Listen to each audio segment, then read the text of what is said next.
السلام علیکم. میں ٹینب سے آج آپ کو بتانے آیا ہوں کہ دیکھیں میٹاورس میں انویسٹمنٹس یا میٹاورس میں کوئی بھی اور انوالومنٹ سے پہلے آپ کو یہ جاننا ضروری ہے کہ جو میجر کمپنیز ہیں اور چھوٹی موٹی نہیں، اسمال بزنسز نہیں، بٹ میجر کارپوریشنز، وہ اس ویسٹ فیلڈ میں کیا کر رہے ہیں اور کس طور پہ کر رہے ہیں. یہ کیوں آپ کو جاننا ضروری ہے؟ یہ اس لیے جاننا ضروری ہے کیونکہ آپ اس چیز سے پھر لنکس نکال سکتے ہیں. لنکس کس طور پہ نکال سکتے ہیں؟ فرض کر لیں، جب میں آپ کو ایگزامپل دیتا ہوں. دیکھیں، قطر ایئر ویز نے اپنا میٹاورس نکالا. صحیح ہے؟ اپنا میٹاورس بیسکلی اس طور پہ نہیں نکالا، انڈائریکٹلی نکالا. میں نے کہا یہ بھی آپ لوگوں کو کلیئر کر دوں. انڈائریکٹلی کیا ہوتا ہے؟ دیکھیں، انہوں نے ایک اسٹیٹمنٹ دی کہ آنے والی دنیا میں میٹاورس ایک وائبل چیز ہوگا، ایک بہت ہی امپورٹنٹ چیز ہوگا جس میں ہیومنس اپنی ایک سینس آف آئیڈینٹی رکھتے ہیں. صحیح. اب بات آتی ہے کہ اس چیز سے فیوچر کا کیا تعلق. دیکھیں، انہوں نے یہ کیوں کیا ہے؟ یہ اس لیے کیا ہے کہ فیوچر میں ان کا کوئی نہ کوئی میٹاورس پروجیکٹ آئے گا، ورنہ کوئی بھی میجر ایئر لائن، قطر ایئر ویز جو ہم بات کر رہے ہیں، کوئی بھی فضول میں ایسی سٹیٹمنٹس نہیں دیتے. تو انہوں نے ایک فیوچر کی پریڈکشن کی ہے کہ یار ہم فیوچر میں یہ چیز لائیں گے، سو اسٹے ٹیونڈ. اب بات آتی ہے کہ دیکھیں، آپ کو اس فیلڈ میں پیشنس ہونا چاہیے. میں اس ٹرم کو ریفر کرتا ہوں پیشنٹلی اگریسو. دیکھیں، آپ کو پیشنٹ ہونا چاہیے، لیکن اپنے مووز، اپنی ٹیکنیکس، اپنی انویسٹمنٹ میں اگریسونیس دکھانی چاہیے آگے بڑھنے کے لحاظ سے. اب قطر نے اس چیز کو پبلک کیا ہوا ہے. صحیح.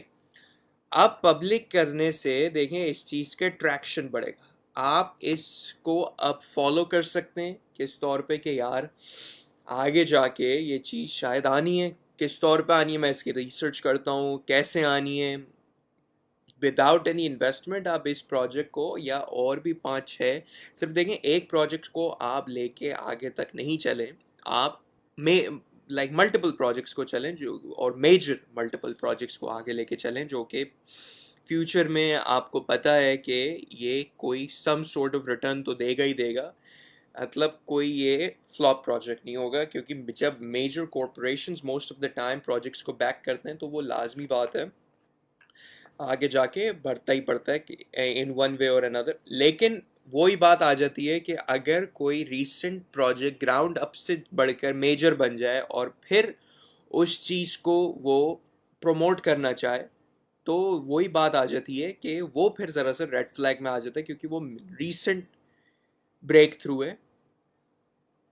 ریسنٹ بریک تھرو سے اس پروجیکٹ کی کامیابی ہے، تو اس پہ اتنا بلیو نہیں کرنا چاہیے. اس پہ ذرا سے اسکیپٹزم دکھانا چاہیے، اس میں ذرا سی ڈاؤٹنیس دکھانی چاہیے. لیکن جو میجر کمپنیز ہے اس میں بھی ایک حد تک ڈاؤٹنیس ہے، لیکن وہ ان کا پروون ٹریک ریکارڈ ہے. وہ کبھی بھی یہ نہیں کریں گے کہ اپنے، کیونکہ وہ ایک بزنس چلا رہے ہیں. یہ تو میٹاورس ایک سائڈ ان کی ہسل ہے، سمجھ لیں. تو یہ چیز بہت میٹر کرتی ہے. تو بات وہی آ جاتی ہے کہ اگر آپ بہت میجر کمپنیز کے میجر این ایف ٹی یا میٹاورس پروجیکٹ، وہ میں واپس سے ریپیٹ کرتا ہوں، دیکھیں این ایف ٹی میٹاورس کی ایک نچ ہے، ایک برانچ ہے، ایک بیسکلی ایک الگ ویسٹ فیلڈ ہے آن اٹس اون. کیونکہ ہم میٹاورس سے اس کو ریلیٹ نہیں کر سکتے. میٹاورس ہاں اس بن تعلق ہے، کیونکہ N F T non fungible tokens کہلاتے ہیں، جو کہ کسی چیز میں ایکسچینج نہیں ہو سکتے. اور وہ ہاں کوئی بھی امیج بلاک چین پہ جا کے as N F T list ہو جاتی ہے، جو کہ پھر میٹاورس پہ ایز اے میٹاورس میں ایک N F T revolve around ہو رہی ہوتی ہے. تو جیسے قطر نے ابھی کیو ورس تو وہ بہت عرصے سے کر رہے تھے، انہوں نے ابھی ایک اور اسٹیٹمنٹ اپنی وائبل کی ہے. دیکھیں اب یہ ہے کہ کچھ نہ کچھ یہ لوگ لانچ کریں گے، لازمی بات ہے. تو یا تو ادھر آپ اس کمپنی کو ڈائریکٹلی فالو کر سکتے ہیں، اس کے پروجیکٹس میں ڈائریکٹلی آپ اپنے طور پہ ڈیو ڈیلیجنس کر کے انویسٹمنٹ کے طور پہ دیکھ سکتے ہیں. اگر اپنے طور پہ آپ نہیں دیکھنا چاہ رہے ہیں تو پھر آپ یہ کر سکتے ہیں کہ آپ کسی کسی بندے کو فالو کر سکتے ہیں جو کہ یہ پروجیکٹ کو کلوزلی مانیٹر کر رہا ہو. تھرڈلی اس کی وجہ سے ان کی اور جو سبسڈریز ہوتی ہیں اس میں بھی فرق آتا ہے, اس میں بھی بوسٹ اپ آتا ہے. تو میں نے کہا آپ کو آج یہ شیئر کروں. انشاءاللہ پھر ملاقات ہوتی ہے ایک نئے ٹاپک کے ساتھ. جب تک کے لیے مجھے اجازت دیں. خدا حافظ.